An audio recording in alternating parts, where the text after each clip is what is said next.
नमस्कार, स्वागत है एक बार आपका फिर से सत्ता के गलियारों की हलचल, कानाफूसी, गपशप और चर्चाएं लेकर हाजिर हूं मैं। तो चलिए शुरू करते हैं पावर सेंटर।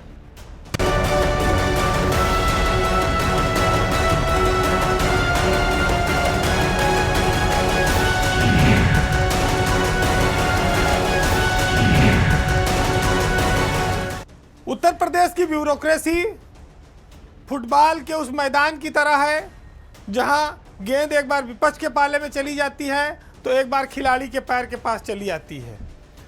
कई बार ऐसे खिलाड़ी भी गोल मारने में कामयाब हो जाते हैं जिनको पीछे वाली बैक बेंचर कहा जाता है। यूपी की ब्यूरोक्रेसी में पिछले दिनों जो तबादले हुए उसमें कुछ अफसरों की ऐसी लॉटरी लगी कि उनको उम्मीद भी नहीं थी। कुछ ऐसे हैं जिनकी लगातार लॉटरी चल रही है और जहां भी वो दांव लगाते हैं कामयाब हो जाते हैं। उत्तर प्रदेश में तमाम विवादों के बावजूद 1988 बैच के आईएएस अफसर रजनीश दुबे को राजस्व परिषद का नया चेयरमैन बनाया गया है। और इसके अलावा रणवीर प्रसाद जो आवास आयुक्त थे उनको उत्पादन निगम का नया एमडी बनाया गया है। योगी सरकार में रजनीश दुबे की पहचान एक ऐसे अफसर के रूप में हुई जो विवादित हैं, दागी हैं, जिनके ऊपर जांच चल रही है और उनसे सीनियर महेश गुप्ता हैं जो 1987 बैच के हैं, लेकिन वो चेयरमैन नहीं बन पाए। रजनीश दुबे 1987 के महेश गुप्ता को पछाड़कर रेवेन्यू बोर्ड के नए चेयरमैन बन गए हैं। हालांकि उनकी नौकरी ज़्यादा नहीं है, अगस्त तक है इसी साल। रजनीश दुबे योगी सरकार में बहुत बड़े बड़े पदों पर रहे। पहले वो चिकित्सा शिक्षा विभाग में रहे, उसके बाद फिर वो नगर विकास में रहे, अब रेवेन्यू बोर्ड आए हैं। लेकिन इससे पहले उनको पशुधन और दुग्ध विकास जैसे महत्वहीन विभाग में रखा गया था और उम्मीद थी कि अब उनका रिटायरमेंट यहीं से हो जाएगा।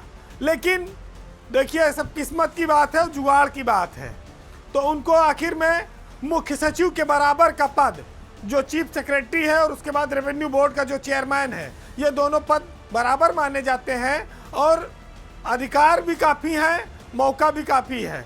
महेश गुप्ता बिना तबादले के या बिना उच्च पद पर पहुँचे अब एसीएस के पद से इस साल मई में रिटायर हो जाएंगे। 3 महीना उनकी नौकरी बची है। अब बात आती है रणवीर प्रसाद की। रणवीर प्रसाद को विद्युत उत्पादन निगम का एमडी बनाया गया है। इसके पहले वो उत्तर प्रदेश में आवास आयुक्त रहे। जब इन्वेस्टर समिट हुई उस समय भी ये अफवाह उड़ी कि उनको सरकार हटाने जा रही है, उनसे सरकार नाराज है, लेकिन उनको फिर से एक बार बहुत महत्वपूर्ण जिम्मेदारी दी गई। तो ये जो तबादले हुए इसमें खाली रजनीश दुबे और रणवीर प्रसाद नहीं, एक तीसरा महत्वपूर्ण नाम है, वो है 2007 बैच के आईएएस अफसर डॉक्टर आदर्श सिंह का।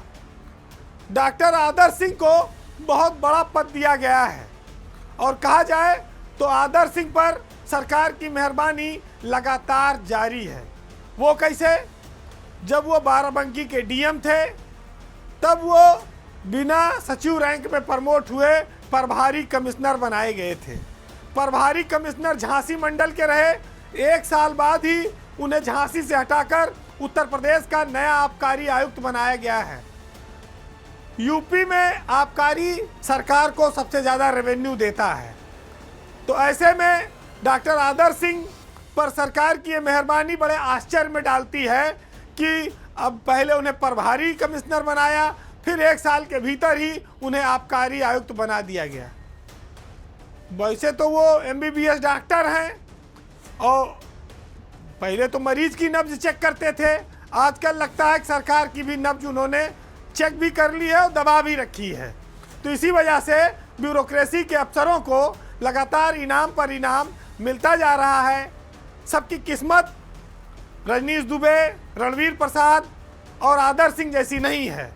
ब्यूरोक्रेसी में बहुत से ईमानदार अफसर भी हैं, बहुत से मेहनती लोग भी हैं, बेदाग भी हैं, लेकिन वो किनारे हैं। सरकार में उनकी कोई पूछ नहीं है और 7-7 साल से लोग सजाएं भोग रहे हैं। उत्तर प्रदेश का लोकसभा चुनाव बहुत सारी पार्टियों के लिए बहुत सारे सबक दे गया, खास तौर से समाजवादी पार्टी और अखिलेश यादव के लिए। विधायकों की क्रॉस वोटिंग, धोखेबाजी, विश्वासघात, ये सब कुछ हुआ और अखिलेश यादव के साथ हुआ। इस घटनाक्रम ने समाजवादी पार्टी का संकट बढ़ा दिया है, क्योंकि उनके लगभग 8 विधायक टूट गए, प्रभावित 10 हुए, एक ने वोट इनवैलिड कर दिया, एक वोट डालने नहीं आया, 2 जेल में थे। तो इन्हीं सब के चलते समाजवादी पार्टी के तीसरे प्रत्याशी आलोक रंजन राज्यसभा का चुनाव हार गए। इस चुनाव ने यूपी के कई सारे सियासी समीकरण बदले हैं और कई नई सारी कहानियां वो लिखने वाला है, उसके संकेत हैं। आज की तारीख में अगर आप देखें तो अखिलेश यादव के पास सीधे तौर पर 108 विधायक हैं। चूंकि 2 जेल में थे इसलिए उनके पास 108 विधायक हैं, लेकिन अब क्रॉस वोटिंग के बाद उनके पास मात्र 98 विधायक ही बचे हैं। मनोज पांडे सचेतक थे, पार्टी छोड़ गए, और गायत्री प्रजापति की पत्नी वो वोटें देने नहीं आई। सहजील इस्लाम जो बरेली से विधायक है, उन्होंने बैलेट पेपर पर बताते हैं कि पीपी लिख दिया, मेरा पेट्रोल पंप बचाओ। और भाजपा के प्रभाव में अभय सिंह, राकेश पांडे, पूजा पाल और कई सारे नाम जो टूट गए। सपा से अगड़ा भी टूटा और पीडीए के विधायक भी टूटे, यानी कि पिछड़ा भी टूटा। लेकिन जब आप इस हार पर नजर डालेंगे कि संजय सेठ कैसे जीते, तो इसकी एक रोचक कहानी है। कहानी सपा के अंदर है और वो कहानी है पल्लवी पटेल की। जब नामांकन के बाद उन्होंने इस बात का ऐलान किया कि वो सपा के प्रत्याशियों को वोट नहीं देंगी, क्योंकि इसमें पीडीए के प्रत्याशी नहीं हैं। और यहीं पर भाजपा ने भांप लिया कि सपा को तोड़ा जा सकता है। ब्रजेश पाठक, केशव प्रसाद मौर्य, भूपेंद्र चौधरी, ये सब मुख्यमंत्री योगी आदित्यनाथ के नेतृत्व में लग गए रणनीति बनाने में, और तय हुआ कि अगले दिन 8वां प्रत्याशी उतार दिया गया संजय सेठ के रूप में। भाजपा ये समझ गई कि सपा के भीतर मतभेद है। पल्लवी पटेल के उस बयान ने बीजेपी के भीतर उत्साह पैदा कर दिया और यहीं से समाजवादी पार्टी के तीसरे सीट हारने की पटकथा लिख दी गई। भाजपा के पास 8 वोट कम थे जब उसने संजय सेठ को नामांकन कराया, लेकिन आप देखिए कि वो 8 नहीं 10 विधायकों को डामाडोल करके तोड़ ले गए। लोगों ने ये कहा कि ये सब अटैची और थैला का कमाल है, लेकिन जानकार ये बताते हैं, वोट देने वाले विधायक ये कहते हैं कि उन्होंने संजय सेठ को मुफ्त में वोट दिया है, कोई पैसा नहीं लिया है। हालांकि विधायकों की खरीद फरोख्त की बात ऐसे चुनाव में खूब आती है। वैसे अखिलेश यादव को ये बात पता चल गई थी कि उनके कई विधायक भोज में नहीं आए हैं, तो जो नहीं आया वो साफ है कि क्रॉस वोटिंग करेगा, और सवेरे उसी तैयारी से वो निकले थे, क्योंकि यह वक्त हाथ से फिसल चुका था। अब उसमें कुछ किया नहीं जा सकता था, बस यह है कि अपने और पराये की पहचान हो सकती थी। हालांकि समाजवादी लोग गुस्से में उसे गद्दार कहते हैं। तो ये हर चुनाव में होता है, अवसर के हिसाब से होता है। बहुत सारे लोग बहुत सारी मजबूरियों में टूटते हैं। कोई पुलिस के डर से, मुकदमे से टूट जाता है, कोई प्रभाव से टूट जाता है, कोई अपने भविष्य के लिए टूट जाता है। हैरत की बात यह है कि संजय सेठ कभी मुलायम सिंह के बहुत करीबी हुआ करते थे। राज्यपाल ने उनको एमएलसी बनाने से इनकार कर दिया था, तब मुलायम सिंह ने जिद करके उनको राज्यसभा का इलेक्शन में प्रत्याशी बनाकर राज्यसभा भेज दिया। उसके बाद वो इस्तीफा दे गए और बीजेपी में चले गए। आज वही संजय सेठ समाजवादी पार्टी के विधायकों को तोड़ने का कारण बन गए, समाजवादी पार्टी को ख़त्म करने का कारण बन रहे हैं। उनके विधायकों को उन्होंने तोड़कर अपने लिए राज्यसभा की एक नई सीट हासिल कर ली। ये वक्त की बात है। ये भी एक दुर्भाग्य कहा जाएगा समाजवादी पार्टी और अखिलेश यादव के साथ कि उन्होंने जिसको जिसको अपने साथ लिया उन्हें भरपूर सीटें दी, वो लड़े, वो फले फूले, लेकिन वो बाद में आगे चले गए। अखिलेश यादव को छोड़ गए, चाहे ओपी राजभर हो, वो 4 विधायक पर आए थे, वो 6 विधायक बनकर अब सपा से अलग हो चुके हैं। जयंत चौधरी के पास 0 विधायक थे, उनके 9 विधायक जीते, अब वो सपा को छोड़कर भाजपा के साथ जा चुके हैं। पल्लवी पटेल कभी एमएलए नहीं हो पाई, सपा के सिंबल पर जीती और उसके बाद उन्होंने अखिलेश यादव का सबसे बड़ा सियासी नुकसान किया। सियासत के ये सब उदाहरण इसलिए दिए जाते हैं कि अतीत की घटनाओं से आप सबक लीजिए और आगे भविष्य में इन गलतियों को न दोहराया जाए। लेकिन नेता के सामने, किसी व्यक्ति के सामने ऐसी कोई मशीन नहीं है कि जो सामने आवे तो उसकी बेईमानी का आकलन कर ले कि ये हमारे साथ रहेगा या भाग जाएगा, ये सही बोल रहा है कि झूठ बोल रहा है। सबकी अपनी अपनी मजबूरियां हैं। विश्वास न करें तो क्या करें, और विश्वास जब जब हुआ तब तब विश्वासघात हुआ, धोखा हुआ, और राज्यसभा का चुनाव धोखा, फरेब, लालच, लैला थैला सब चीज़ों पर के लिए याद रखा जाएगा। अब बात उत्तर प्रदेश के एक ऐसे चर्चित अफसर और उनके कारनामों की जो अपने आप में निराले हैं। वो लखनऊ में डीएम रहे हैं और उस समय उन्होंने कई घोटाले किए, कई विवादों में उनका नाम रहा। ज़मीनों से प्रति उनका जो प्रेम है वो उत्तर प्रदेश में उनको सबसे बदनाम अफसरों की श्रेणी में लाता है। ब्यूरोक्रेसी के अफसर कानाफूसी में ये बात कहते हैं कि नए अफसरों में शायद जितना प्रभावशाली धनबल के मामले में ये अफसर है उतना कोई नहीं होगा। बात 2006 बैच के आईएएस अफसर अभिषेक प्रकाश की, जिनको विवादों के बाद लखनऊ के डीएम पद से हटाया गया था, या ये कहा जाए कि सरकार ने उनकी सारी कहानी जान ली थी और तमाम किरकिरी और गंदगी के बाद उनको हटाकर सचिव औद्योगिक विकास बनाया गया। लखनऊ में रहे तो ज़मीनों के अधिग्रहण, मुआवजा समेत तमाम भ्रष्टाचार के आरोपों से घिरे रहे। तहसीलों में उनकी रुचि जो थी वो अखबारों में बड़ी बड़ी सुर्खियां बनती थी। जब उनको लखनऊ से विदा किया गया तो सोचा गया कि चलो किनारे बैठा दिया जाए, लेकिन यहाँ भी अभिषेक प्रकाश कारनामों को अंजाम देने से बाज नहीं आ रहे हैं। उनकी एक नई कहानी है जिसको सुनकर आप दांतों तले उंगली दबा लेंगे और आप सोचेंगे कि अभिषेक प्रकाश मुख्यमंत्री के कार्यक्रम में इस तरह की हिम्मत कैसे कर सकते हैं। शासन में बैठे हुए अभिषेक प्रकाश आजकल इन्वेस्टर यूपी के सीईओ हैं, इन्वेस्ट यूपी के। पिछले 19 फरवरी को उत्तर प्रदेश में ग्राउंड ब्रेकिंग सेरेमनी मनाई गई। प्रधानमंत्री नरेंद्र मोदी ने इसका उद्घाटन किया। पूरे हिंदुस्तान से और विदेशों से यहाँ पर उद्योगपति, राजनयिक, एम्बेसडर, विभिन्न देशों के लोग, दुनिया के बड़े उद्योगपति बुलाए गए थे। कार्यक्रम के बाद मुख्यमंत्री योगी आदित्यनाथ ने अपने आवास पर राजनेताओं को, बड़े बड़े राजदूतों को और विशिष्ट अतिथियों को अपने आवास पर रात्रि भोज दिया। इसी रात्रि भोज में अभिषेक प्रकाश ने खेल कर दिया।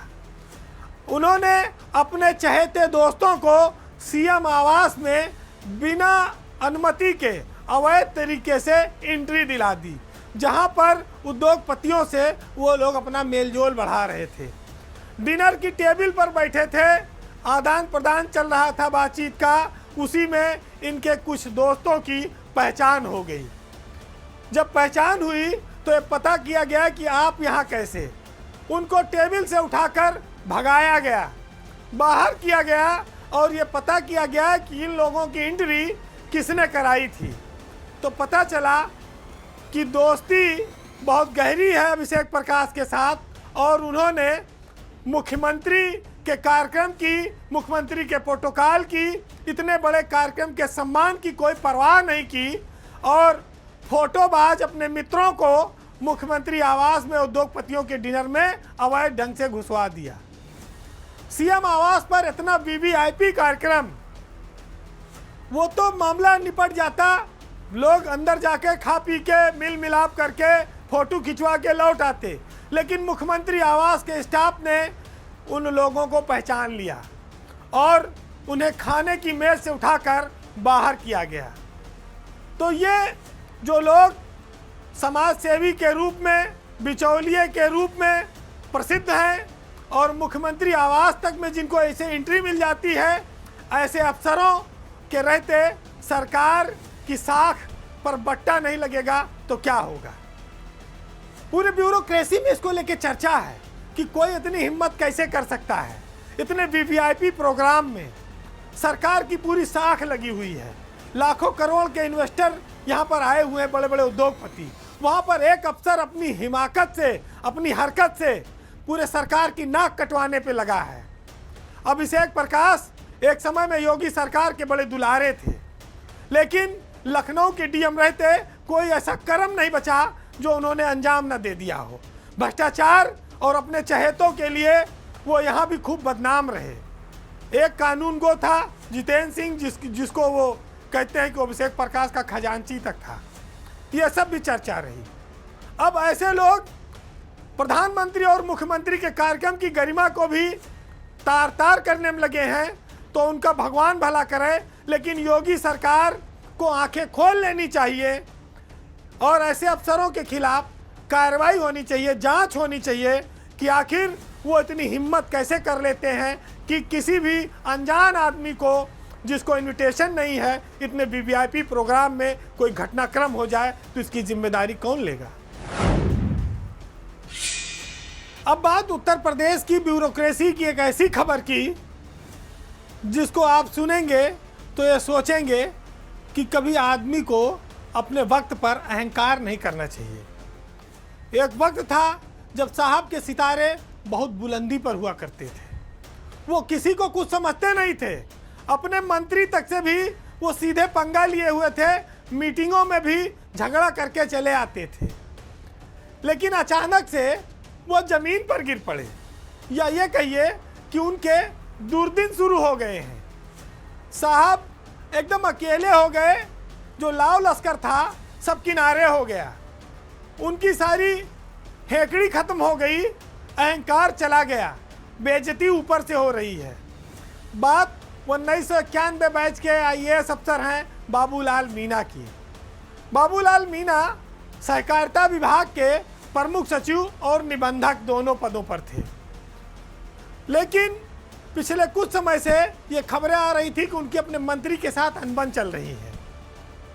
अनबन के कुछ कहानियां ऐसी आई कि बीएल मीणा ने मंत्री की भरी मीटिंग में झगड़ा कर लिया। जेपीएस राठौर कोऑपरेटिव के मिनिस्टर हैं। मामला बहुत गरमाया, पंचम तल तक पहुंचा, तो बीएल मीणा को रजिस्ट्रार पद से हटा दिया गया, लेकिन वो प्रमुख सचिव कोऑपरेटिव बने रहे। और जब वो प्रमुख सचिव कोऑपरेटिव बने रहे तो फिर वो एक एक करके विभाग के अफसरों को टारगेट करते रहे। उनके नंबर मुख्यमंत्री की नज़रों में बहुत बढ़े हुए थे, इसीलिए उनका हौसला भी बढ़ा था और इसीलिए उन्होंने मंत्री से पंगा भी ले लिया। भरी मीटिंग में वो मंत्री से झगड़ा कर लेते थे, बहुत हो हल्ला भी मचा, लेकिन उनका कभी कुछ बिगड़ा नहीं। इसी योगी सरकार में बीएल मीणा जब समाज कल्याण और अल्पसंख्यक के प्रमुख सचिव थे तब भी उनका मंत्री से पंगा हुआ, और इतना डायरेक्टर से हुआ कि डायरेक्टर को हार्ट अटैक आ गया था और उनको सिविल हॉस्पिटल में भर्ती कराया गया था। वो भी एक किस्सा है। उसके बाद वो कोऑपरेटिव में आ गए, जहाँ पर उनके आगे मंत्री अधिकारी सब बेबस नजर आ रहे थे। जब उनका कोऑपरेटिव के रजिस्ट्रार का चार्ज हटा तब भी वो आग बबूला हो गए और उन्होंने अफसरों के खिलाफ एक से एक फाइलों पर कार्रवाई शुरू कर दी।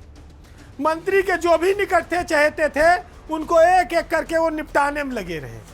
लेकिन पानी रोज सर से ऊपर हो रहा था, विवाद रोज सार्वजनिक हो रहा था, और आखिरकार सरकार ने भी जोर लगा दिया।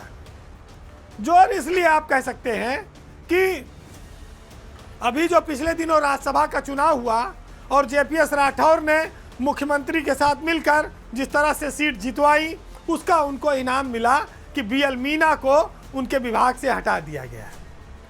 जब जेपीएस राठौर का कद और महत्व बढ़ा, उनकी संगठन क्षमता से प्रभावित होकर, प्रसन्न होकर मुख्यमंत्री ने उनको जीत के इनाम के तौर पर बीएल मीणा को संट कर दिया।